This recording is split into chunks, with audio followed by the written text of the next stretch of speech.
Hi అండి, welcome to కల్లేపల్లీస్ kitchen. ఈరోజు అయితే మనం ములక్కాడ గ్రేవీ కర్రీ, ఇది మనకు పెళ్ళిళ్ళలో ఫంక్షన్స్లో బాగా చేస్తూ ఉంటారు. టేస్ట్ కూడా చాలా బాగుంటుంది. ఈ ములక్కాడ జీడిపప్పు కర్రీలో వాళ్ళు ఏ గ్రేవీ యూస్ చేసి అలా చేస్తారో నేను ఈ వీడియోలో చూపిస్తాను. సరే అయితే ప్రాసెస్లోకి వెళ్ళిపోదాం. బాండీలో కాస్త నూనె వేసి జీలకర్ర ఆవాలు వేయాలి. 4 ఉల్లిపాయల సన్నని తరుగు, అలాగే 2 ములక్కాయలు. కాస్త ఉల్లిపాయలు ఫ్రై అయ్యాక అల్లం వెల్లుల్లి పేస్ట్ యాడ్ చేయండి. అల్లం వెల్లుల్లి పేస్ట్ పచ్చివాసన పోయే వరకు ఫ్రై చేస్తూ ఉండాలి. ఉల్లిపాయలు కాస్త ఫ్రై అయ్యాక ములక్కాడలు యాడ్ చేసుకోవాలి.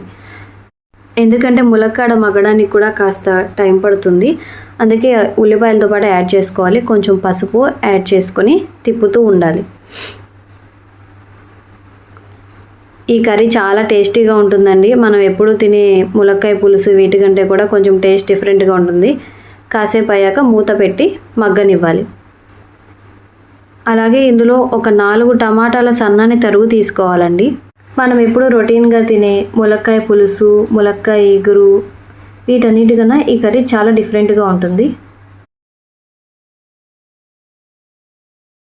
మేము ఎక్కువ టమాటో వాడుతూ ఉంటామండి, ఎందుకంటే చింతపండు పులుసు తినకూడదు, హెల్త్కి మంచిది కాదని చెప్తుంటారు కదా, అందుకని నేను టమాటా నిమ్మకాయతో రీప్లేస్ చేస్తూ ఉంటాను ఆ పులుపు. టమాటా బాగా మగ్గాలి. కాస్త మగ్గాక ధనియాల పొడి, ఒక 2 టీ స్పూన్ల కారం తీసుకున్నాను.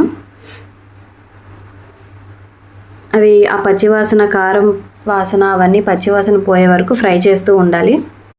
ఈ టమాటో మగ్గేలోపు మనం గ్రేవీ కోసం పేస్ట్ ఎలా చేయాలో చూద్దాం.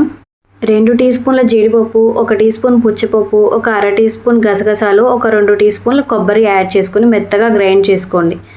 ఇదేనండి మన సీక్రెట్ గ్రేవీ. చాలా బాగుంటుంది ఈ పేస్ట్ యాడ్ చేస్తే. ఆ పేస్ట్ మొత్తం కలిసేలాగా కూరలో తిప్పుకుంటూ ఉండాలి. కొంచెం నీళ్ళు యాడ్ చేసుకో, 100 ml వాటర్ యాడ్ చేసుకోండి. కాసేపు మూత పెట్టి మగ్గనివ్వాలి. ఆఖరణ కాస్త గరం మసాలా యాడ్ చేసుకోండి. మనకి కర్రీ రెడీ అయ్యే ముందు తెలుస్తుంది, పైన నూనె కాస్త తేలుతూ ఉంటుంది.